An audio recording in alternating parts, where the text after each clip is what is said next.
Kwaba, welcome to this week's edition of Ghana in Focus. Myself, Kwame, Ghanaian broadcaster, writer, journalist, podcaster, and entrepreneur.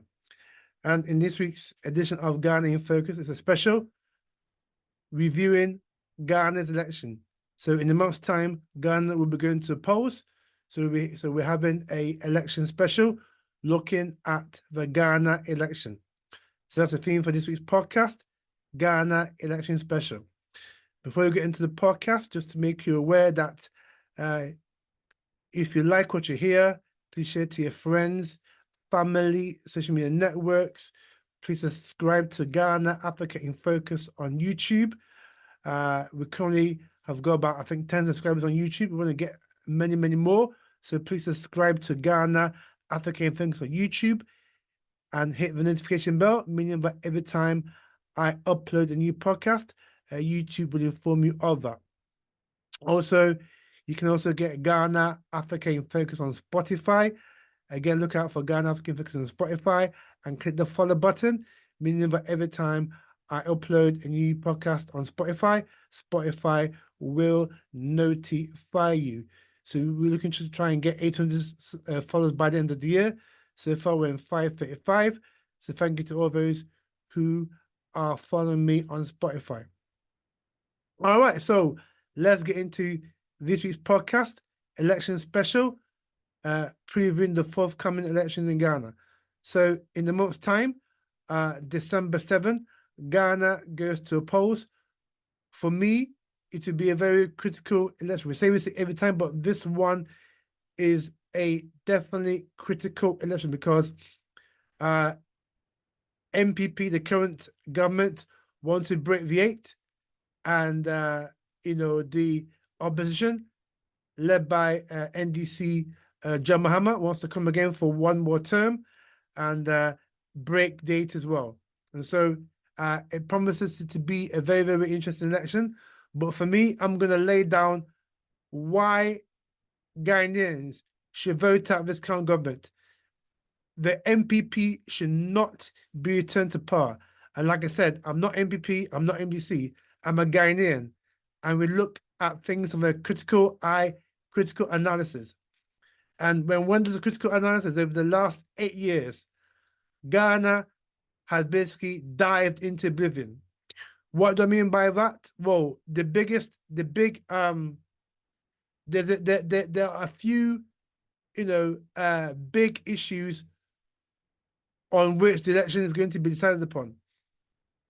And one of those is the economy. That is for me the key issue here at stake in this year's election. And we've seen over the last 8 years how a once thriving economy has basically just nosedived into recession and in part of it, deflation as well. And that has created a massive cost of living crisis that is affecting every Ghanaian. So whether you're upper class Ghanaian, middle class, working class, lower class, every single person in Ghana has been affected by the cost of living crisis and the economy.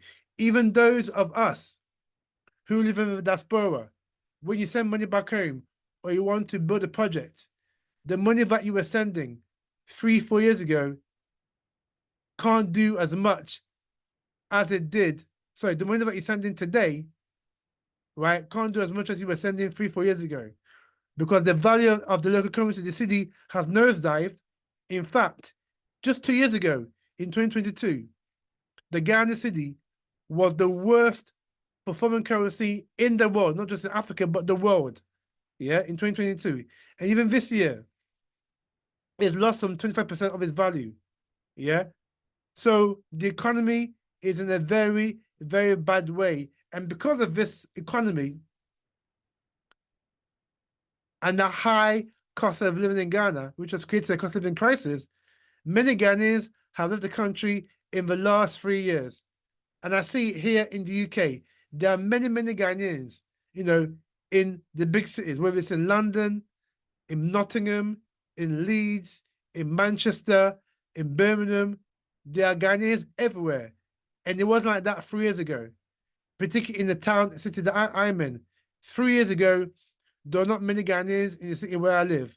But now you can hear Chi, you can hear Ewe, you can hear Ga, signifying that many, many Ghanaians have left Ghana in the last 3 years. In actual fact, I spoke to a couple of Ghanaians who sold their property, they sold their house in Ghana in order to come to the UK because they feel that they'll get a much better quality of life in the UK than in Ghana. Now, that's debatable, but that's that person's opinion, and that person is entitled to their opinion. So, and all this under an MPP government whose mantra was that we can manage the economy better than the NDC, who they beat in the 2016 election. And so when we look at even the economy, because like I said, the economy is going to be a main driver of who wins the economy, who wins the election. And like I said, this government that is sitting right now, MPP, should be voted out of power. Because what Ghanaians have gone through, even the most ardent MPP fan, right, will have to bear witness to the fact that what Ghanaians have been through the last 8 years, particularly the last 4 years, right, has been catastrophic. So, for example, we look at the currency. When this government came into power, 2017 January, the Ghana cedi, local cedi, was 4 cedis to $1, meaning that if you wanted to, buy $1,000, you would need at the time 4,000 Ghana cedis because it was four Ghana cedis to $1. Today, as I'm speaking to you, November the 4th, 2024, it is now 17 Ghana cedis to $1. And so that same, $1,000, yeah, that you needed today in 2016 or 2017 January, that $1,000 would have costed you 4,000 Ghana cedis. Today, that same $1,000, you need 17,000 Ghana cedis. So you need 4 times more, right, in 2024 than you did a mere 7 years ago in January 2017. Showing you, we're not even at the end of the 8 years, showing you how bad the economy has gone under Akufo-Addo and Baumbia's government. And actually, in fact, Baumia is now the flag bearer for the MPP, the ruling party. However, it was under his watch because he was the head of the economic management team, or as I call it, the economic mismanagement team. So Baumia was supposedly has a PhD in economics. So he was brought in by the MPP to spearhead Ghana's survival or Ghana's economic rebound. So, this man has been responsible for the malaise in the Ghana's economy. And this is the same man that wants to be president after being in charge of the economic mismanagement team for the last 8 years. This same man who has stuck under a failing economy, you want people to vote for him to become president? No. Ghanaians need to wake up. Yeah?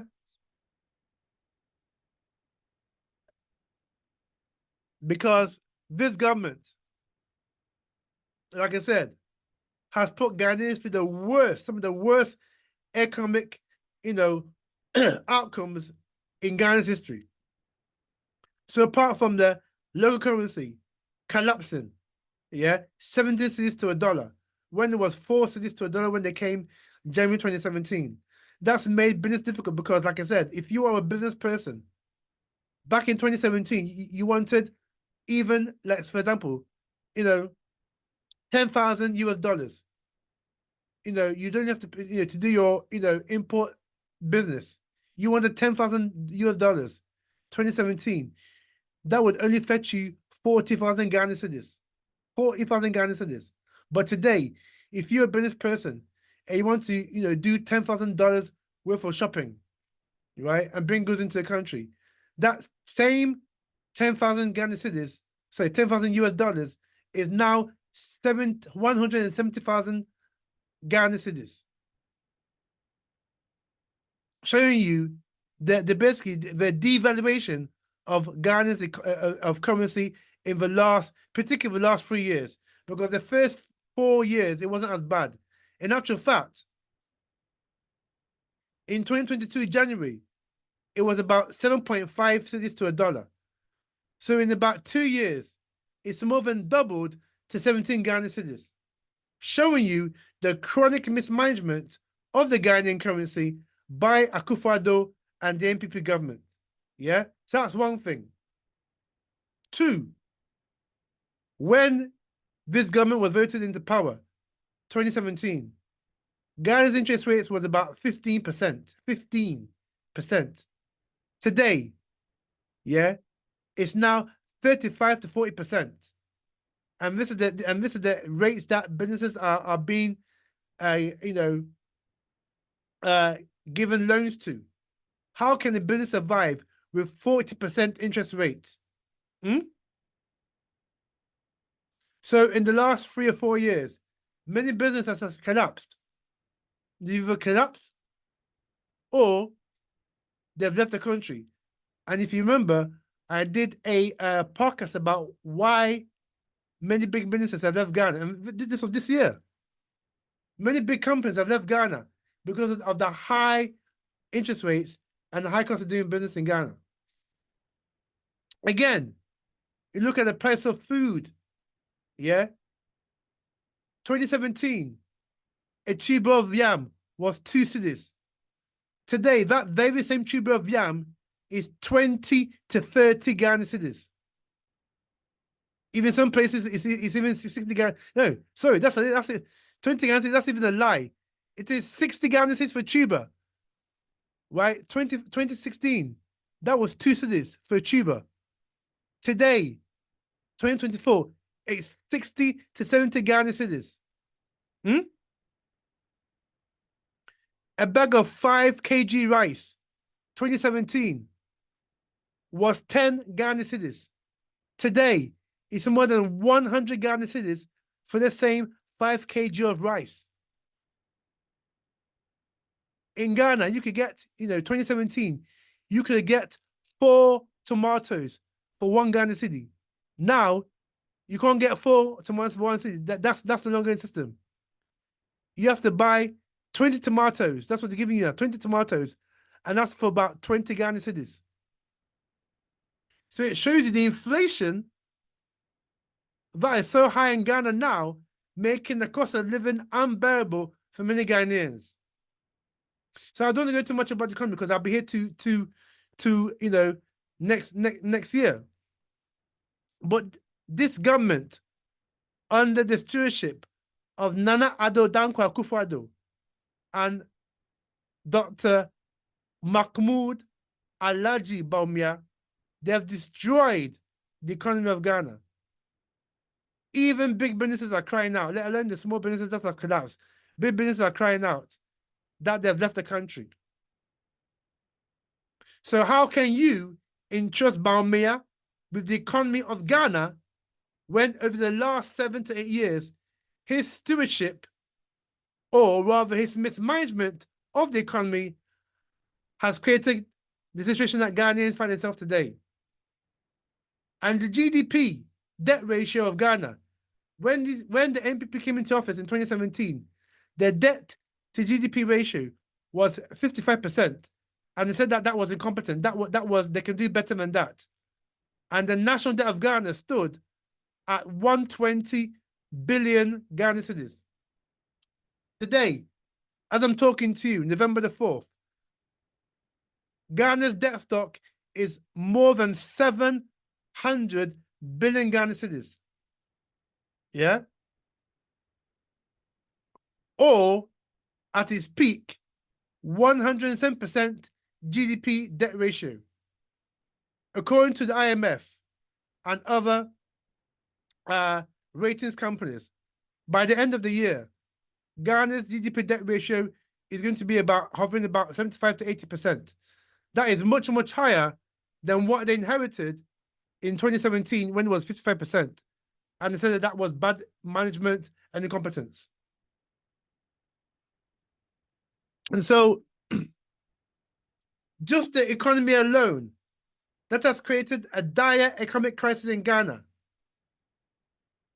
That's got nothing to do, like I said, with the Russia-Ukraine war or COVID, because back in 2019, when there was no COVID, no Russia-Ukraine war, the IMF in its spring report warned Ghana that the levels of borrowing was too much, and that if they didn't stop borrowing that much and spending that much, it could cause problems. Yeah? And we see where we are in Ghana today with the economy. So that alone is why MPP should not be voted back into power, because if Ghanaians are that politically naive and so to say dumb and stupid to bring back MPP back again for another 4 years, then Ghanaians, you must just leave the country, because yes, they've done some roads, but they've done some roads, they've built some schools, they've built the odd cheap compound, they've built the odd factory, but that is your right as a government to do that. If you don't do that, who's going to build the factory? Who's going to build the road? Who's going to build a chief compound? Who's going to build a school? It's your right as a government to do that. So because they've done that, that doesn't mean that they've done well. Because like I said, given the economics, circumstances where Ghana finds itself in, what the MPP have done is very, very minuscule compared to the damage that they've done to the economy of Ghana. Yeah? When we look at, like I said, the debt stock that Ghana has, the debt GDP ratio, the high inflation, the high interest rates, and also a collapsing currency, then this is just one reason alone why MPP should not be voted back. Again, we look at illegal small-scale mining, Galamsey. The president said that he would put his presidency on the line to stop small-scale mining. In actual fact, it's got a lot worse over the last 8 years, which has created a genocide and ecocide right before our very eyes. In one of the podcasts I've done recently, right, talking about Galamsey, small illegal scale mining, has destroyed 90%, 80 to 90% of Ghana's water bodies. And in some of these mining communities, like Western region, Asante region, Eastern region, Bono region, and part of the Central region, the water and land has been destroyed hook, line, and sinker, lock, stock, and barrel. The water and land is polluted big time. People are drinking in these areas polluted water. People are eating poison. All the food that is grown in these areas is basically poison because the land has been decimated by mercury, by lead, by other metals. Even though there was a report by the US, UK, China, and Russia stating that the food that is being exported out of Ghana contains high levels of toxins, high levels of metals, like nickel, like mercury, like lead, like cyanide, because that is what's being used by these small-scale miners to extract the gold. And so illegal small-scale mining has worsened in Akufo-Addo Bawumia's tenure as president and vice president.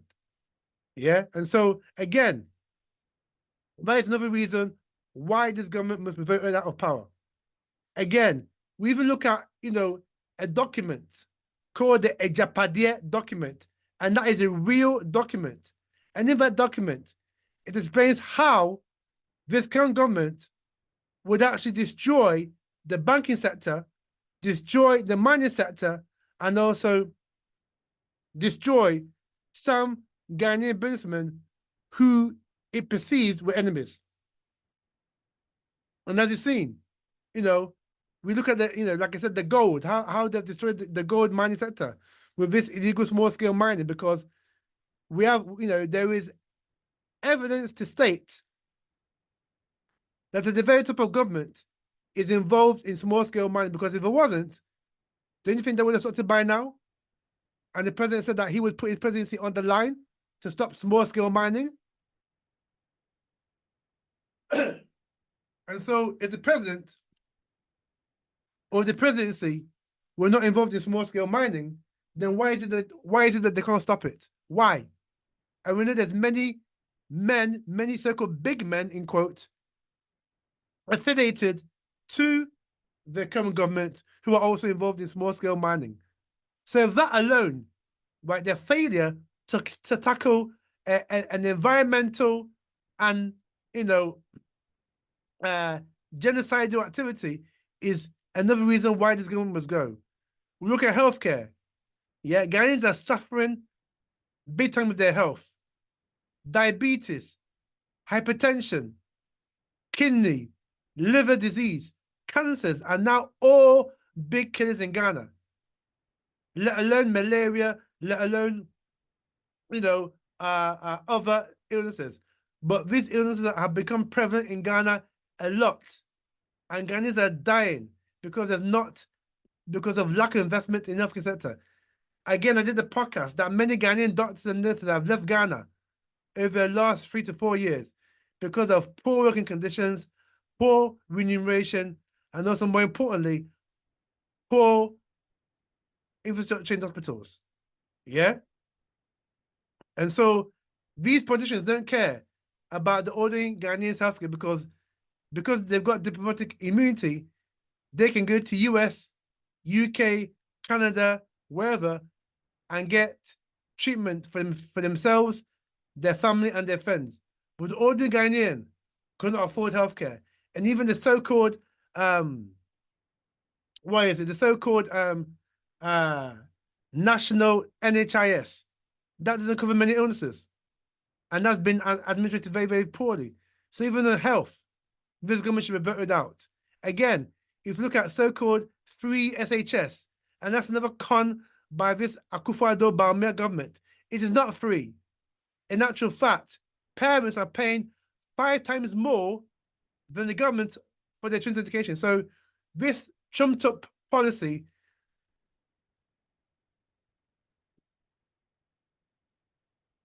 that was held by the government as a game changer, free SHS, is not that.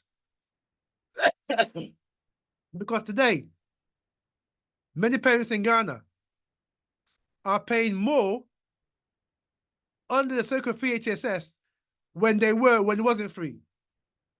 I'm gonna say that again. Parents today in Ghana are paying more under this so-called free HSS than they were when it wasn't free. So did you come or did you go? Yeah. So the government, right, is paying for the tuition fees and paying for, I think, books, right? But the parents still go buy the uniform, got to provide food because the quality of food, the school feeding program, as I mentioned, right, is disgraceful. You wouldn't give your dog food that has been served in a lot of these schools in Ghana. So parents got to fork out money for food for their children. Yeah. And also some of the schools are dilapidated as well. So the whole free SSS mantra is a con, just that's a con. And Ghanaians need to be aware that they've been taken for a ride under this so-called free HSS, which is another reason why, this government must be voted out. Don't get me wrong, free HSS is a good idea, but A, it's not free because you're paying for it via taxes anyway. B, you're paying for it, as a service. And more importantly, C, it needs to be means tested so that rich people do not, pay for the full share, and poor people, working class people in Ghana, i.e. taxi driver, teacher, nurse, tractor driver, who take a very big salary, their children should have it 100% free. So again, this is another reason why this government should be voted out, because they have conned Ghanaians, they have been disingenuous to Ghanaians by this so-called free HSS. My last assertion as to why Ghanaians should vote this government out of power. Look at agriculture. Ghana cannot feed itself. Ghana is importing food, right, from everywhere.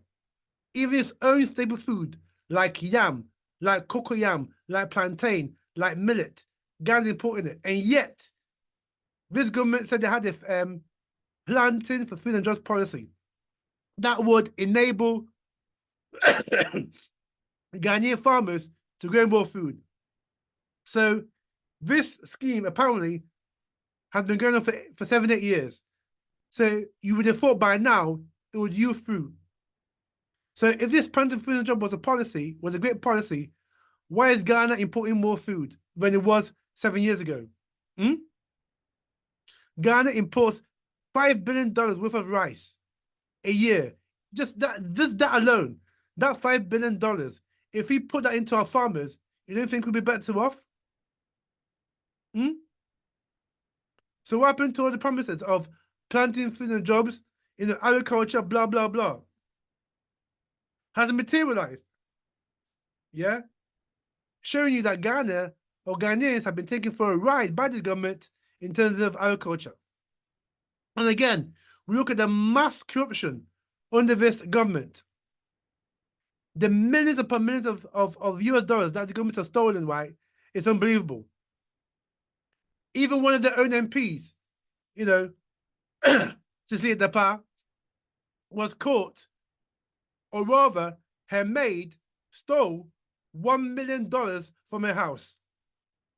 And within the investigation, it was found that Mr. Dapa also had more than 300,000 euros and more than 48 million Ghanaian cedis stashed in the house.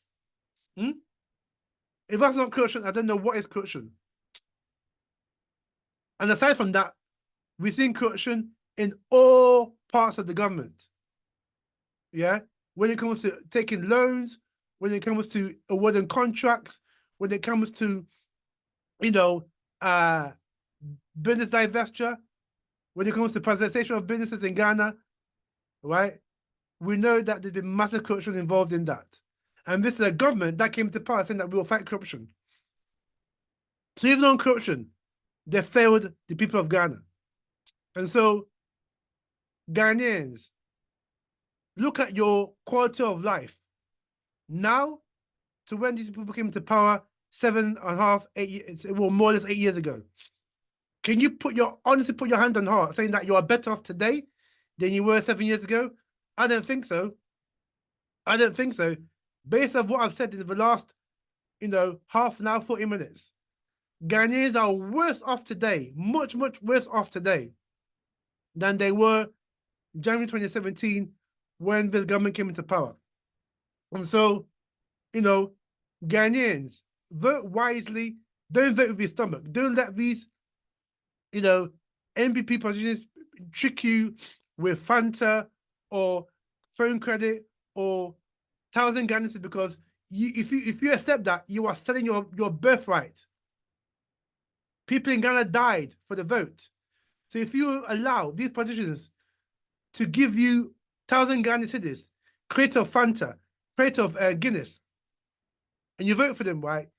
You are selling your birthright for cheaply, and the politician don't give a damn about you. And so, I